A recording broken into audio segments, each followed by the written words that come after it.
Hello everyone, अगर अभी तक आपने मेरे चैनल को सब्सक्राइब नहीं किया है तो जल्दी से मेरे चैनल को सब्सक्राइब कर देना। तो चलो एपिसोड 2 की तरफ बढ़ते हैं। एपिसोड 2 की शुरुआत में सॉन्ग ईशान को दिखाया जाता है। उसका असिस्टेंट जैंग उसके पास आते हुए कहता है कि मास्टर, ये चिट्ठी आपके रूम के बाहर पड़ी हुई थी और ऐसा लग रहा है कि ये किसी ने आपके लिए ही रखा है। सॉन्ग ईशान जल्दी से उठकर उस चिट्ठी को पढ़ने लगा जिसमें लिखा हुआ था कि कल रात तुम अच्छे से परफॉर्म नहीं कर पाए, इसलिए उस होटल रूम की पेमेंट मुझे वापस करना मत भूलना। इसे पढ़कर वो समझ चुका था कि इतना बोल्ड मैसेज जरूर उस लड़की ने ही लिखा होगा। उसका असिस्टेंट जैंग पूछने लगा कि मास्टर, कल रात आप दोनों के बीच कुछ की बात को बीच में काटते हुए सॉन्ग ईशान उससे पूछने लगा, क्या तुमने उसकी इन्वेस्टिगेशन करवाई? वो कहता है कि जी हाँ मास्टर, ये देखिए मैंने उसकी सीवी भी निकलवा ली।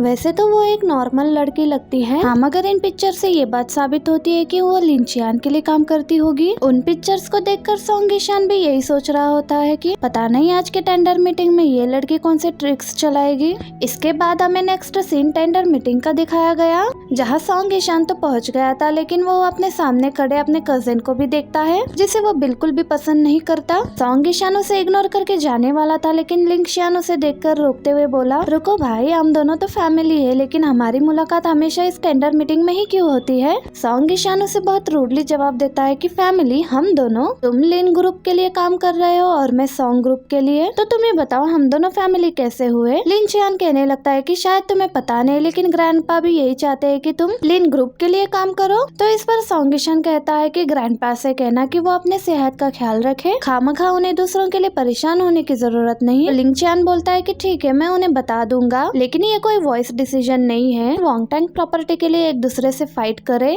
लेकिन हाँ, हो सकता है कि इस फाइट का नुकसान सिर्फ तुम्हें ही हो। तो सॉन्ग ईशान कहने लगता है कि ऐसा लग रहा है कि जैसे वो प्रॉपर्टी तुम्हें पहले ही मिल चुकी हो। मास्टर जी को अपने साइड पर करके मास्टर जी आज के ऑक्शन में मिंग फैमिली की प्रॉपर्टी को सेल करने वाला है। लिंचियान इस बात पर हंसने लगता है जैसे कि सॉन्ग ईशान ने बिल्कुल सही कहा हो, जबकि सॉन्ग ईशान को उसके ऐसे हंसने पर गुस्सा आ रहा होता है। तो कहने लगता है कि आज से 3 साल पहले मिंग फैमिली को कैसे डिस्ट्रॉय किया गया, अगर इसमें तुम्हारा हाथ निकला तो समझ लेना कि मैं तुम्हें छोड़ूंगा नहीं। और वो अभी भी हंसते हुए ये कह रहा होता है कि भला इसमें मेरा हाथ कैसे हो सकता है। और सब लोग ये बात बहुत अच्छी तरह से जानते हैं कि मिंग फैमिली को डिस्ट्रॉय करने वाला कोई और नहीं बल्कि तुम हो। और उतने में ही ये कहने लगता है कि अरे मास्टर जी भी आप पहुंचे, वो देखो।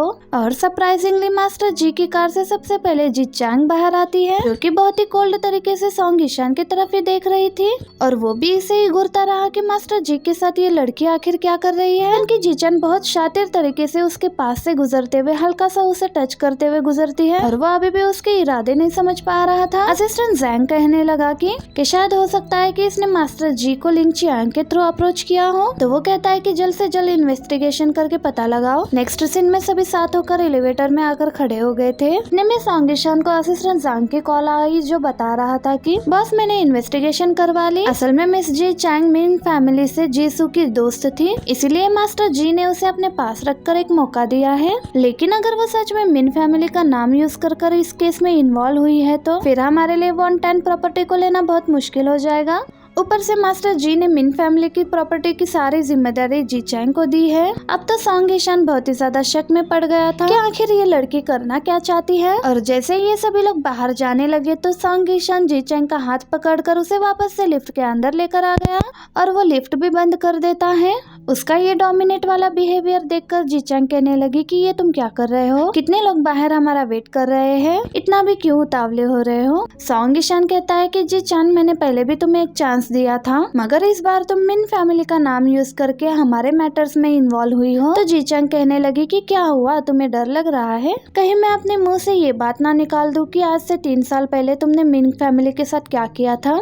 ये बात सुनते ही सॉन्ग ईशान ने उसका हाथ छोड़ दिया और उससे कहने लगा, क्या तुम्हें ये लगता है कि तुम मिन फैमिली को बहुत अच्छे से जानती हो? पर जी चैंग का सारा फोकस उसका ट्रस्ट जीतने में था।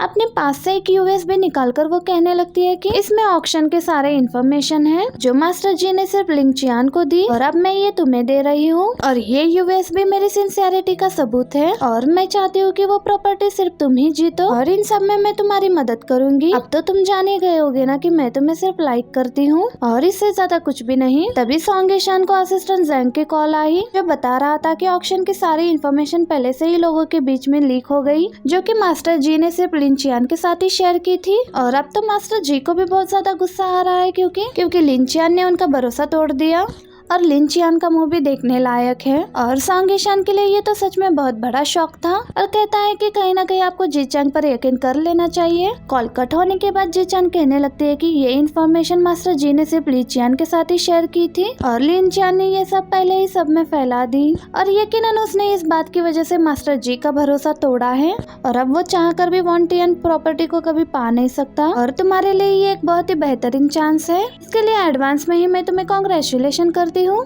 तो सॉन्ग ईशान उससे पूछने लगा कि क्या तुम्हें डर नहीं लग रहा कि तुमने जो कुछ भी किया उसके लिए लिन चियान तुम्हारे साथ क्या कुछ करेगा। जी चैन कहती है कि डर तो लग रहा है कि मैंने उसकी सीक्रेट इन्फॉर्मेशन चोरी की, मगर अब मैं क्या कर सकती हूँ, लेकिन ये सब कुछ तो मैंने तुम्हारे लिए ही किया है। तो सॉन्ग ईशान उसे एक आखिरी बार पूछता है कि सच सच बताओ आखिर तुम चाहती क्या हो और तुम्हारा मकसद क्या है मेरे करीब आने का। इस पर जी चैन ने कहा कि तुम सच जानना चाहते हो तो सुनो फिर, मैं लिन चियान को छोड़कर तुम्हारे पास आना चाहती हूँ। इस पर सॉन्ग ईशान उसे बहुत अच्छे से समझा देता है कि मुझे वो लोग बिल्कुल भी पसंद नहीं जो अपने मास्टर के पीठ पीछे वार करे उन पर। तुमने आज लिन चियान को धोखा दिया तो कल तुम मुझे भी धोखा दे सकती हो। ये कहने के बाद दोनों ही लिफ्ट से वापस जाने वाले थे। इसके बाद हमें दूसरी तरफ मास्टर जी को दिखाया गया जो लिन चियान को बहुत ही बुरी तरह से डांट रहे होते हैं। तुम इतने स्टूपिड हो गए, मैंने ये कभी सोचा ही नहीं। मास्टर जी के जाने के बाद लिन चियान को उसके ग्रैंडपा की कॉल आती है और वो भी उसे डांट ही रहे होते हैं। कहने लगते हैं कि ये तुम्हारे पास अच्छा मौका था वॉन्टेन प्रॉपर्टी को हासिल करने का, कि तुम देखो कि तुम कितने बेवकूफ हो कि तुम्हें एक लड़की ने धोखा दिया। लिन चियान कहता है कि ग्रैंडपा आप फिक्र मत करो, मैं जानता हूँ कि मुझे उसके साथ क्या करना है। और तभी दूसरी तरफ यहाँ पर लिफ्ट खराब हो जाती है तो सॉन्ग ईशान और जी चैन दोनों ही एक दूसरे से पूछने लगे कि क्या ये तुमने किया, और इतने में ये दोनों समझ जाते हैं कि इनमें से ये किसी ने भी नहीं किया। और सॉन्ग ईशान कुछ भी करके जल्दी से लिफ्ट को ओपन करना चाह रहा था, जबकि जी चैन को अपने ग्रैंड माँ और सिस्टर का इंसिडेंट याद आ जाता है और डर के मारे वो खुद पर कंट्रोल नहीं कर पा रही थी और ना चाहते हुए भी उसके मुंह से आवाजें निकलने लगी कि दीदी ग्रैंड माँ प्लीज तुम इन दोनों को छोड़ दो, इन्हें मत मारो। ये सब कुछ देखकर सॉन्ग ईशान को जी चैन की हालत कुछ ठीक नहीं लगी और उसके पास आकर उसे पूछने लगा कि क्या हुआ, तुम ठीक तो हो ना। और जी चैन अभी भी अपनी सिस्टर और ग्रैंड माँ का नाम लेकर चिल्ला रही थी और सॉन्ग ईशान उसे टाइट हक कर लेता है ताकि वो काम डाउन हो जाए। लेकिन अचानक से जी चांग अपनी सिस्टर जिंगिया का नाम लेती है। ये सुनकर सॉन्ग ईशान हैरान होकर उससे पूछने लगा कि जिंगिया तुम उसे कैसे जानती हो। लेकिन इस वक्त जी चांग की हालत बहुत ही खराब थी। वो कंटिन्यूअसली यही कह रही थी कि प्लीज मुझे छोड़कर मत जाओ, प्लीज मेरे साथ रहो और मुझसे दूर मत जाना। सॉन्ग ईशान उसे संभालने लगा और उसे कहता है सब कुछ ठीक हो गया है, तुम शांत हो जाओ, लंबी सांस लो और देखो तुम मैं तुम्हारे पास ही हूँ। फिर जब वो थोड़ा बेटर फील करती है तो सॉन्ग ईशान उसे पूछने लगा कि प्लीज तुम मुझे बताओ कि तुम कौन हो और सच बताओ तुम्हारा मिन फैमिली के साथ क्या रिलेशन है। जब वो सब कुछ पूछ रहा था तो जी चान ने मिन फैमिली में से एक लड़की का नाम लिया कि मैं जिंगसू की दोस्त हूँ। लेकिन अभी भी सॉन्ग ईशान को उसकी बातों पर यकीन नहीं होता। वो कहता है कि ऐसा नहीं हो सकता क्योंकि जिंगसू बचपन से ही सिख थी और अपने सिस्टर के अलावा उसकी कोई और फ्रेंड नहीं थी, तो तुम ऐसा कैसे कह सकती हो कि तुम उसकी दोस्त हो। इस बात पर जी चान उसे कहती है कि तुम जो भी कह लो सच तो नहीं बदल सकता, मैं उसकी दोस्ती हूँ। ये कहकर वो वहाँ से जाने लगती है तो तभी सॉन्ग ईशान उसे खींचकर अपनी तरफ कर लेता है क्योंकि वो पूरा सच जानना चाहता था और आखिर जिंगसू थी कौन और उसका सॉन्ग ईशान के साथ क्या रिलेशनशिप था। गाइस इसका जवाब नेक्स्ट पार्ट में मिलेगा क्योंकि ये एपिसोड यहीं पर खत्म हो गया है। वीडियो अच्छी लगी हो तो वीडियो को लाइक करना और अपने फ्रेंड्स के साथ शेयर करना और नेक्स्ट एपिसोड के लिए चैनल को सब्सक्राइब करना मत भूलना। मिलते हैं नए वीडियो के साथ, टिल देन कीप वॉचिंग।